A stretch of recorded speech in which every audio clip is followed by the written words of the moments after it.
I have some absolutely tragic news to share with you guys. My Canon R8 stopped working on me. Yep, it shit the bed, essentially.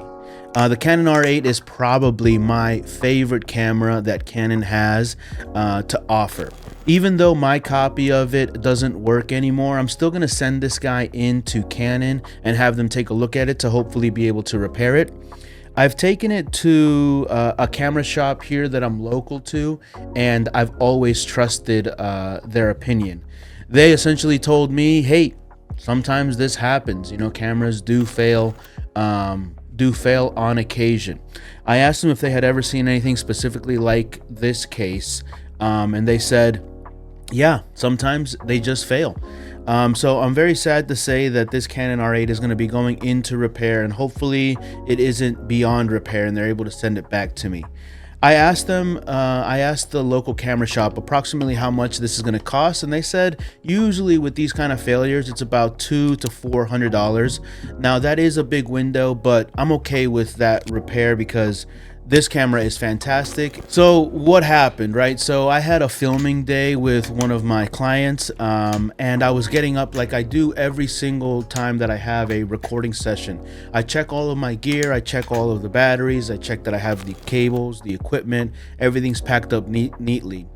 And the morning of, I do a secondary check to make sure, okay, cameras can turn on, and all of these simple checks that I go down a checklist that kind of gives me a little bit of peace of mind that yes, I have everything for the day, and I'm not going to have a catastrophic failure on set, right? Because these are the kind of things that you learn over time, that you need to prepare for these unexpected things that could happen on set, right? Which is why I always carry multiple camera bodies, multiple lenses, multiple batteries, multiple cables, because there's always a possibility that there could be a failure point.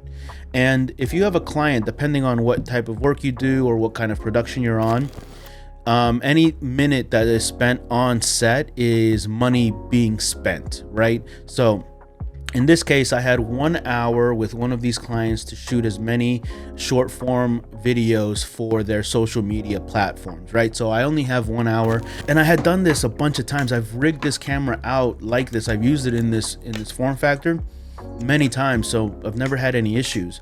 But just this time, it just didn't turn on. So I'm panicking, right? This is the day of. My shoot is at 11 a.m. Yeah, it's at 11 a.m. So I'm panicking, and instead of trying to solve the problem right there in that moment, what I do is I grab another camera body, one of my R7 or my R10, which isn't my preferred camera to shoot for these types of things. But I grabbed it, worked fine, turned it on, everything, and just replaced this camera body, the R8, my trusty R8. Later that night when that shoot was over, I came home and I started troubleshooting it. Again, I just double checked everything and I was getting no response. I tried all of the batteries. The LPE17 is the batteries that this camera uses. I tried every one that I had. All of them gave me no action on the camera, no response from the camera at all. So the very next day I went over to my local camera shop, the guys that I go to all the time for buying cameras, buying lenses, buying gear, buying memory, anything like that, and just chatting with them. I like the guys that work at the local camera shop here because they're always willing to have a conversation. So why did this happen? Well, I have no idea, right? Without being a technician or a camera technician, I have no idea how this happened or opening up the camera. It could be that a chip got overloaded when I was connecting the D-tap battery. Something just fried it and I turned it on. It was just a perfect storm, a perfect sequence of events that led to the camera not working. But I do have to say that this R8 camera is still my most recommended camera to anybody wanting to get into the full frame camera game at an affordable price, because the sensor on this camera is absolutely spectacular.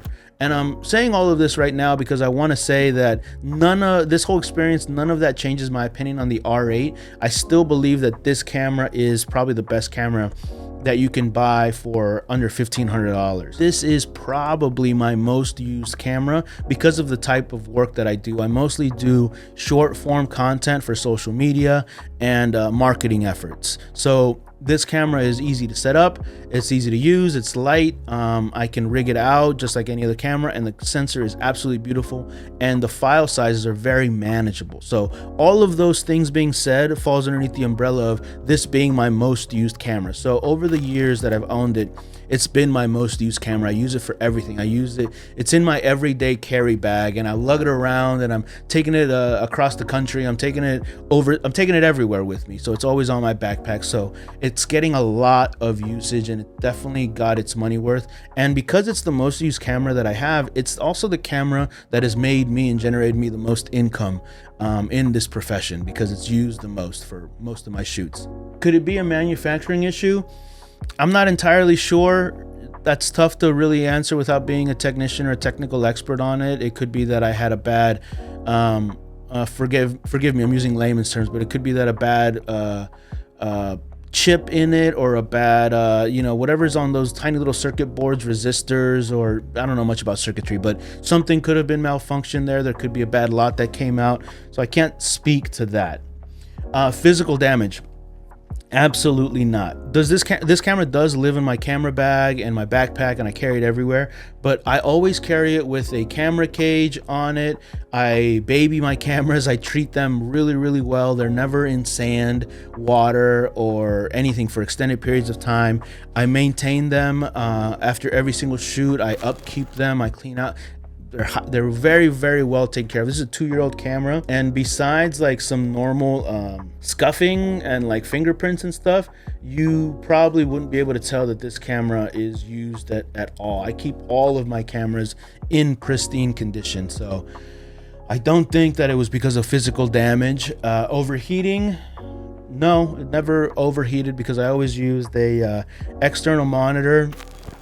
It just broke. It just broke. I couldn't tell you exactly why, and I would just be making assumptions and guesses as to why it broke. Like the guys at the camera store said, sometimes this just happens. I am gonna go back to that camera shop. I've been making this video off for a couple weeks because I've been so busy, but my plan is essentially to go back to the camera shop here that's local to Philadelphia, give it to their team to assess it, package it up. It's a service that they provide because they're a Canon official retailer, and I just want to give it to them. I want them to package it. I want them to send it off. I do not want to be dealing with customer service. I do not want to be dealing with packaging this up, receiving a box, taking it. I don't want to do none of that. I just want to drop it off somewhere, pay what I need to pay, and get it fixed. It's just the way that I operate. It's the way that I've always done things. Some of the other things that I learned about having multiple cameras. So imagine you are just getting started and this is the only camera body that you have, right? And imagine that this is a paid gig. Somebody paid you $1,000 for a couple of hours of shooting, and you only have one camera, and it happens to be your only camera body. If I were to check that the day of, what would you do, right? You only have one camera body. You're about to collect income from a shoot that somebody already paid you a deposit for. Like, what do you do in that instance, right? So what I learned from this experience is that I'm thankful and I'm grateful, and I'm very fortunate that I have the luxury of having other options in my camera gear. Always have a backup plan. So if you are making any sort of income with either camera gear or creative gear, always have a B cam. Because that B cam, the client may not know that you were planning to come in with 2 camera rigs and do this X, Y, and Z, but then one of them failed on you, right? I was very fortunate that this happened to me while I was at home and still had the option to pick up one of my other options as a camera. Imagine if this happens in a moment that's like a once in a lifetime kind of thing, like where the bride is having the first kiss with the groom, or they're sharing their vows, or there's a tearful moment. You just miss the opportunity, right? So I always want to tell people that if you're in any kind of if you're making money with your camera gear in any capacity, you should always have 2 camera bodies at the very, very least. Now, they don't have to be the super high-end cameras. This camera, this R7, is actually my BC cam sometimes. My main camera is usually the R5 Mark 1 or the R6 Mark 1. So this has always been a B video camera. For photo and video, I always use the more dedicated hybrid cameras like the R5. So that's one thing that I would definitely encourage you to take away from this, is always have a B cam if you are a working professional or making any kind of significant income with your camera gear. The Canon R8, this camera right here, happens to be one of my favorite cameras, and the camera that I recommend to absolutely everybody that is considering getting into content creation or making money professionally with any kind of camera. The R8 is affordable. It's always been reliable, except for this one instance when it wasn't, right? When it just failed on me. Anything leading up to it, this camera has always been by my side. And moving forward, I'm gonna get another one if this one can't be repaired, because the camera is that good. I'm also going to get the Canon service that they provide for whatever amount of money that costs, just in case. And I hope that this experience doesn't discourage you from getting the R8, right? Not exactly sure what happened. I'll have to wait for the repair guy to come back and tell me, hey, don't do this or don't do that. The only thing that I can think of that this happened is that I do use third-party dummy batteries.